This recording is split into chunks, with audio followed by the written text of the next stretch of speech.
हिंदी साहित्य की प्रासंगिकता और महत्व।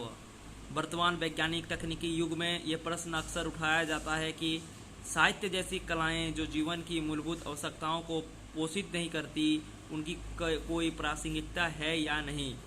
प्रासंगिकता का अर्थ है कि वो वस्तु समाज के अस्तित्व या विकास में कोई ऐसा योगदान दे पाती या नहीं जो समाज के लिए महत्वपूर्ण या अपरिहार्य हो। कोई भी साहित्य मनुष्य का पेट चाहे ना भरे, वो मनुष्य की तरह रहना अवश्य सिखाता है।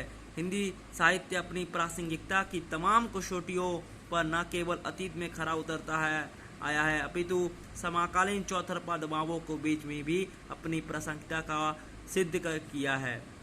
साहित्य की प्रासंगिकता का पहला प्रतिमान है मनुष्य को संवेदनशील बनाने की उसकी क्षमता। संवेदनशीलता वो क्षमता है जिसे मनुष्य अपने आसपास का परिवेश, अन्य मनुष्यों तथा प्राकृतिक जीवन में निहित वेदनाओं को गहराई से महसूस कर पाता है। दूसरों के दुख में दुखी होने की क्षमता की वो शक्ति है जो समाज के जटिल ताने बाने की संरक्षित करती है। आदि कवि वाल्मीकि के मुख से फूटी कविता क्रोच पक्षी के प्रति उनकी तीव्र संवेदनशीलता का ही विस्फोट था।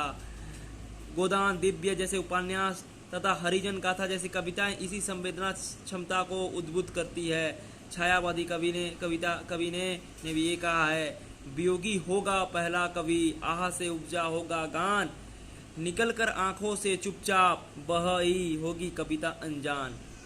साहित्य की प्रासंगिकता का दूसरा प्रतिमान यह है कि ये न सिर्फ वैचारिक स्तर पर प्रगतिशीलता को धारण करता है, बल्कि अपनी समय की प्रगति विरोधी रूढ़िवादी तथा यथास्थितिवादी वैचारिकता का पुरजोर खंडन भी करता है। हिंदी साहित्य में हर युग में ऐसा हुआ है। भक्ति काल में कबीर ने, रीतिकाल में घरानंद ने, आधुनिक युग में भारतेंदु, निराला और मुक्तिबोध तथा प्रेमचंद ने अपनी समय की प्रतिमानवीय शक्तियों से लगातार वैचारिक स्तर पर संघर्ष किया है। आज के समय में हम अपने संविधान के माध्यम से जिस समतामूलक समाज का स्वप्न देखते हैं, वो कबीर और निराला की आंखों ने ही पहली बार देखा था। कबीर कहते हैं कि जाति पाति पूछे नहीं कोई, हरि को भजे सो हरि का होई। हिंदू कहत है राम हमारा, मुसलमान रहमाना, आपस में दोहू लड़ते मरम कोई नहीं जाना। तो इस तरह की बातें होती रहती है। साहित्य की प्रासंगिकता की एक कसौटी यह भी है कि यह समाज वांछनीय परिवर्तनों के लिए सक्रिय रूप से सहायक हो पाता है। इसलिए समाज का सिर्फ तटस्थ दर्पण नहीं है, बल्कि समाज के जीवन में सक्रिय हस्तक्षेप करता है। जहाँ जहाँ समाज कमजोर है, वहाँ वो परिवर्तन का आह्वान करता है। भारत भारती जैसी रचनाएं पूरे देश को पराधीनता के विरुद्ध एकजुट करने के लिए आज तक याद की जाती है। दिनकर तथा जयशंकर प्रसाद की निम्नलिखित पंक्तियां क्रांति का आह्वान करती है। सदियों की ठंडी बुझी राह सुगबुगा उठी, मिट्टी सोने का ताज पहन निखिलाती है। दो राह समय के रथ का घर घर नाद सुनो, सिंहासन खाली करो कि जनता आती है। हिमाद्री त्रिंग सिंह से प्रविद्ध शुद्ध भारती, स्वयं प्रभा समुज्ज्वला स्वतंत्रता पुकारती। जयशंकर प्रसाद और दिनकर जी की कवि बातें हैं, जो ये बातें, दो राह समय के रथ का घर घर नाद सुनो, सिंहासन खाली करो कि जनता आती है। बहुत ही फेमस पंक्ति थी दिनकर जी की। और इसमें देखते हैं अभी, साहित्य में ना सिर्फ जीवन को विसंगतियों का चित्रण करता है, बल्कि आदर्श समाज के निर्माण हेतु प्रतिमान भी उपलब्ध कराता है। कोई भी समाज जब संक्रमण के दौर से गुजरता है तो उसके सामने सबसे बड़ा प्रश्न यही होता है कि वो किन मूल्यों, नैतिक आदर्शों तथा प्रतिमानों को स्वीकार करे। यहाँ साहित्य की भूमिका समाज को उचित मूल्यों प्रदान करने की होती है। भक्ति काल और आधुनिक काल में विशेष रूप से हम अनेक हिंदी साहित्यकारों में यह चेतना देखते हैं कि उदाहरण के लिए, परहित सरित धर्म नहीं भाई, पर पीड़ा सम नहीं अदमाई। ये तुलसीदास की भाषा है। औरों को हंसते देखो, मनु हंसो सुख पाओ, अपने सुख को विस्तृत कर लो, सबको सुखी बनाओ। ये कहानी जो जयशंकर प्रसाद द्वारा लिखित रचित है। साहित्य की प्रासंगिकता इस बात में भी है कि वो जीवन की मूलभूत समस्याओं को पहचान कराता है।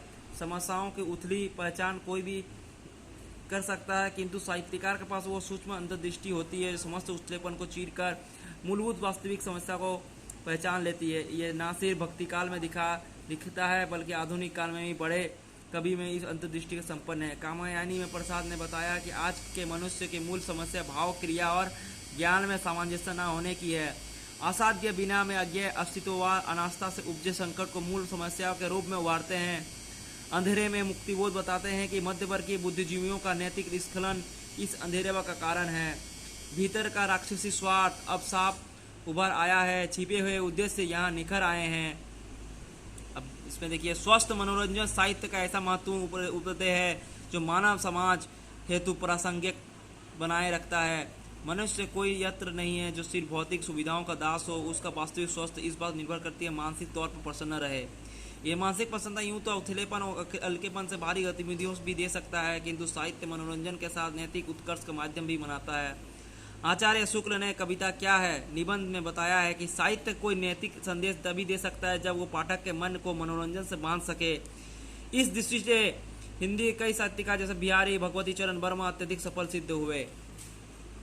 कहत नटत रिझत खिचत मिलत खिलत लजियात भरे भवन में करत है नैनु ही से बात। ये बिहारी जी की बात है। हम दीवानों क्या हस्ती है, आज यहाँ कल वहाँ चले, मस्ती का आलम साथ चला, हम धूल उड़ाते यहाँ चले। भगवती चरण वर्मा। इस तरह साहित्य की निष्कर्ष में हम पहुंचते हैं। साहित्य को प्रासंगिकता महत्व का एक प्रतिमान यह है भी कि समाज की विरासत रक्षक सिद्ध होता है। वह न केवल भाषा का संरक्षक है बल्कि भाषा का माध्यम समाज की इतिहास, संस्कृति तथा संचित सृजनशीलता को भी संरक्षित करता है। चूंकि साहित्य का समाज का जीवन चित्रण होता है, इसलिए इसमें घटनाओं और तिथियों चाहे सत्य ना हो किंतु ना जीवन व्यक्त होता है। जो जीवन व्यक्त होता है वो पूर्णतः सत्य होता है। गोदान को होरी धनिया सेमरी वो बेलारी जैसे संदर्भ चाहे काल्पनिक हो, किंतु होरी का संघर्ष एक आम किसान के वास्तविक संघर्ष का घोतक है। प्रेमचंद ने कहा भी है, इतिहास में घटनाएं वो तिथियां सत्य होती है, बाकी सब झूठ। सबके साहित्य में घटनाएं तिथियां झूठ होती है, किंतु बाकी सब सच होता है। इनके अतिरिक्त कई अन्य प्रतिमान भी ऐसे भी है जो साहित्य का प्रसंग सिद्ध करते हैं, जो आज के वैज्ञानिक युग में भौतिक साधनों को उपलब्धि चाहे बड़ी हो। मनुष्य समक्ष भावनात्मक और सृजनात्मक संकट तो गहरा ही हुआ है। यह वही संकट है जिसे मार्क्स ने अमानवीयकरण कहा है, एरिक फ्रॉम ने नैतिक अकेलापन कहा, जयशंकर का प्रथम विषमता कहा है और जय शुक्ल ने प्रसन्नताओं का आवरण कहा। इस अभूतपूर्व संकट काल में मनुष्य को उसकी मनुष्यता में जोड़े रहने के लिए तथा उसे यत्र या वस्तु बनाने वाली स्थितियों से बचाने के लिए साहित्य न केवल प्रासंगिक है बल्कि उसकी प्रासंगिकता और अधिक बढ़ गई है। इस तरह हम पढ़े हैं आज हिंदी साहित्य की प्रासंगिकता और महत्व। चलिए, जो नए हैं चैनल को सब्सक्राइब और लाइक कर दें प्लीज़।